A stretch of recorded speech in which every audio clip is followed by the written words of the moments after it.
Coinsurance is one of the most confusing insurance terms because it can mean different things depending on the policy. In health insurance, it usually means the percentage of covered costs you pay after meeting the deductible. In property insurance, it can mean a rule requiring you to insure the property for enough of its value. Same word, different mechanics.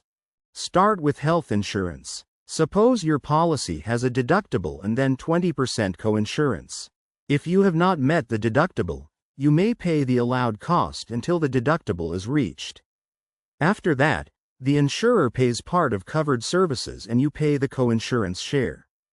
A $10,000 covered bill might leave you responsible for 20%, depending on plan rules.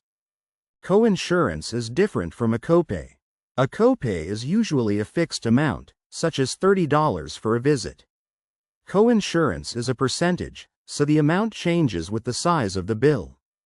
20% of a small lab test may be manageable. 20% of a surgery can be a serious expense before the out-of-pocket maximum protects you. The allowed amount matters. Health insurance does not always calculate coinsurance from the sticker price a hospital originally charges. Plans often use a negotiated or allowed amount for in-network care. If the hospital charges $12,000 but the allowed amount is $8,000, coinsurance may be based on the $8,000, not the original sticker price. Networks can change the result. In-network coinsurance may be lower because the insurer has negotiated rates. Out-of-network care may have higher coinsurance, separate deductibles, or less protection. A patient may think 20% is always 20%, but the base price and network rules can make the real bill very different. The out-of-pocket maximum is important because coinsurance can otherwise feel open-ended. In many health plans, once you reach the yearly maximum for covered in-network services, the insurer pays covered costs for the rest of the year. This does not mean every possible bill disappears.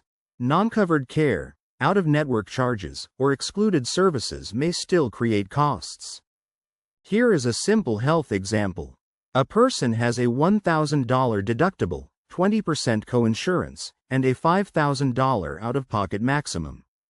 A covered procedure has an allowed cost of $6,000. The person pays the first $1,000 as deductible. The remaining $5,000 is shared, so 20% is another $1,000.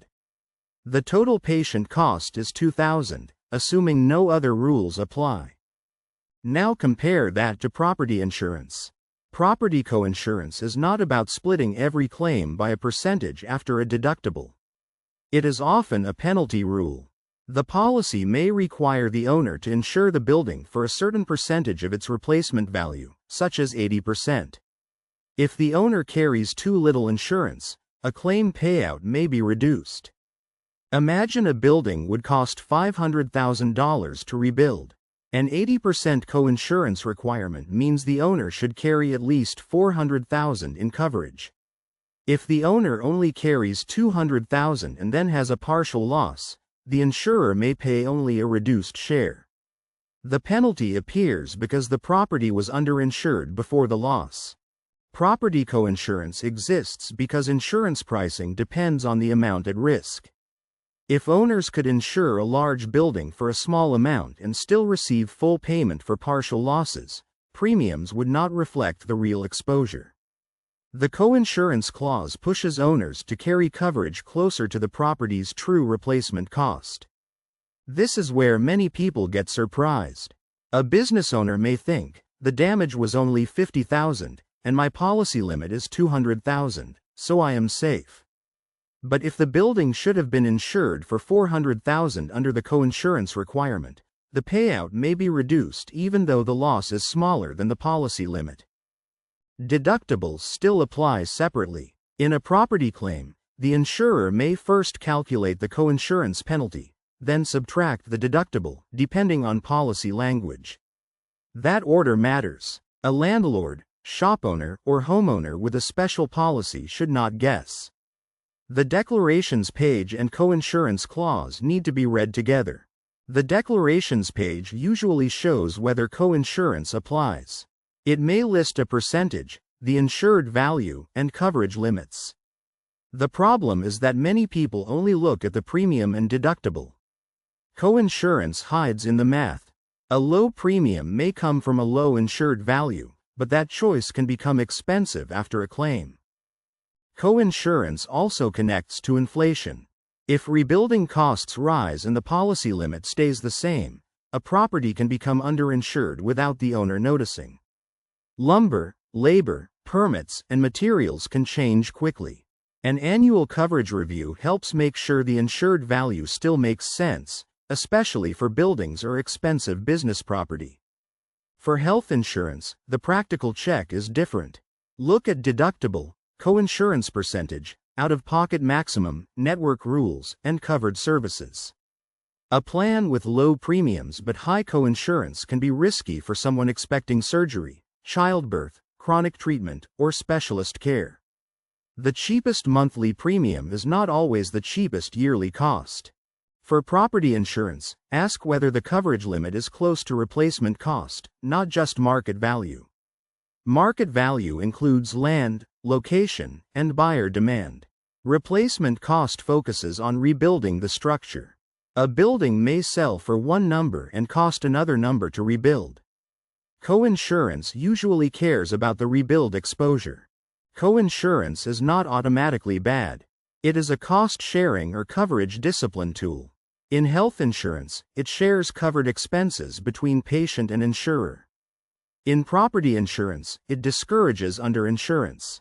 The danger comes from misunderstanding which version applies and how the math works before a bill or claim arrives. A major mistake is comparing plans only by the coinsurance percentage. 10% sounds better than 20%, but the premium, deductible, network, allowed amounts, and out-of-pocket maximum may change the final cost. A plan with lower coinsurance can still cost more over a year if the monthly premium is much higher and the person rarely uses care. For property owners, the mistake is assuming the purchase price is the same as the rebuilding cost. Land can make market price high, while an old structure may cost less to rebuild. In another area, rebuilding may cost more than market value because labor and materials are expensive. Coinsurance calculations usually care about replacement exposure, not the emotion of the sale price. The safest habit is to ask for a sample claim calculation before relying on a policy. A health plan example can show what happens after the deductible. A property example can show what happens if the insured value is too low. One realistic calculation often explains coinsurance better than a page of definitions. The simplest way to handle coinsurance is to read the policy with one question in mind. What number will I owe or lose if something happens? For health coverage, that means calculating possible medical bills. For property coverage, that means checking insured value against replacement cost. Coinsurance is confusing until the math is made visible. Once visible, it becomes a number you can plan around. Once you know that share, you can compare policies by real possible cost, not only by the premium that looks cheapest.